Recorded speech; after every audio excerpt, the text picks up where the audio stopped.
there, this is my presentation on the human digestive system and nutrition.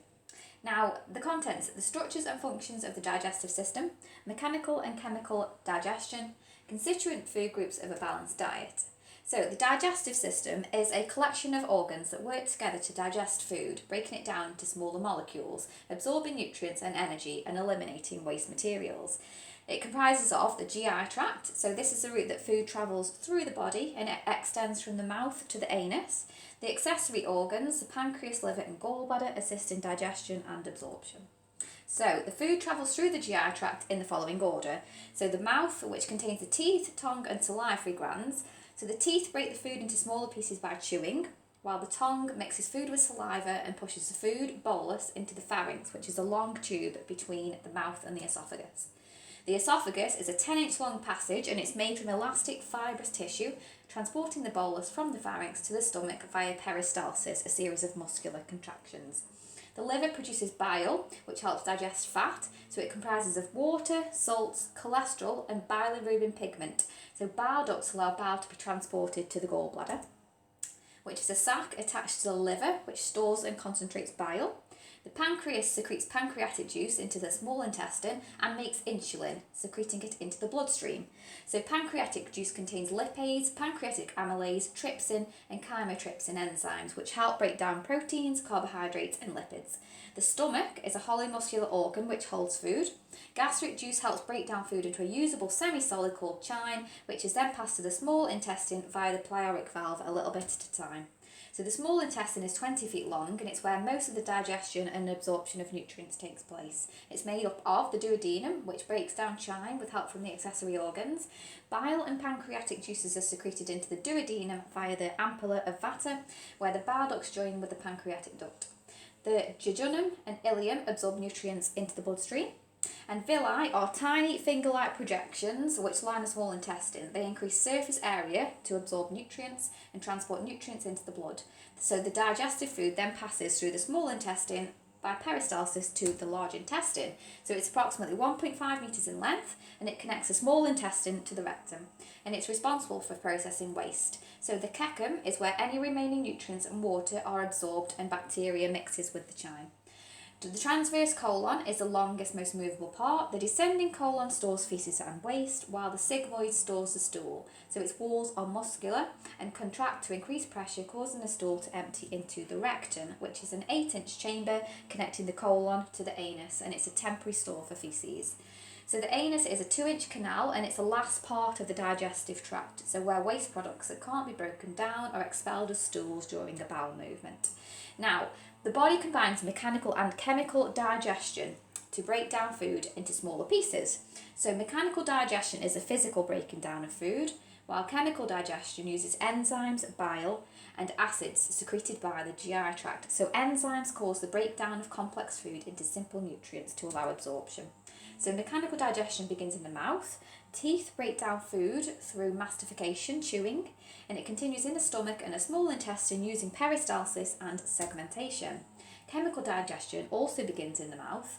The amylase enzyme in saliva breaks down starch into sugars, and lingual lipase breaks down triglycerides. It continues in the small intestine, which releases lactase, and gastric juice in the stomach contains pepsin enzymes to break down proteins into amino acids, and gastric lipase breaks down fat.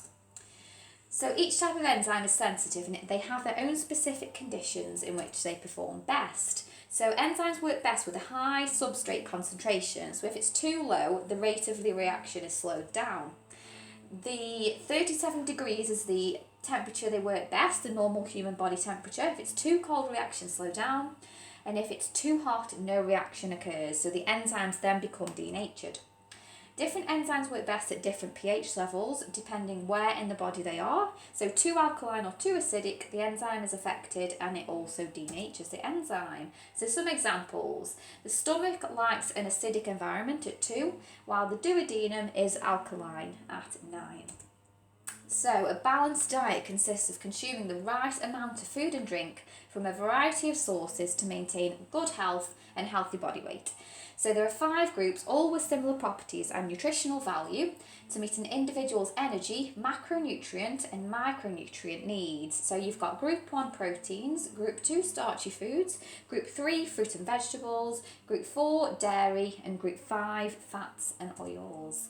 So the Eat Well guide gives an overview of what all healthy adults and children over 5 should consume to achieve a balanced diet. So it should be made up of 50 to 60% carbohydrates depending on energy requirements, 12% protein, 15% milk and dairy, 7% fat and 1/3 fruit and veg. So protein is important for metabolism, fluid balance and muscle development. So this is lean meat, fish, eggs and plant-based alternatives. Low-fat cooking methods should be chosen and aim to consume 1 gram per kilogram of body weight. Carbohydrates should make up 1/3 of your diet. So potatoes, bread, pasta and rice. So they're energy to fuel the muscles and they contain half the calories of fat. Whole grain varieties can also contain vitamins, minerals and fibre to support digestive health and provide a slower energy release. Fruit and veg contain important vitamins and minerals to help prevent disease, so at least 5 portions should be consumed from a variety of sources. So 1 apple, a pear, orange or similar sized fruit, and juice can be high in sugar, so should be limited. And it also contains fibre which lowers cholesterol, keeps the bowel healthy and helps digestion. It's also high in calories due to its low water content.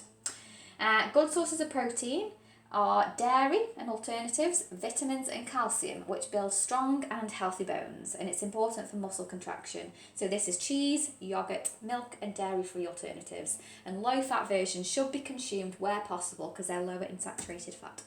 Fats and oils are essential for providing energy, so unsaturated oils and spreads should be chosen in small amounts, which helps lower cholesterol and reduce the chances of heart disease.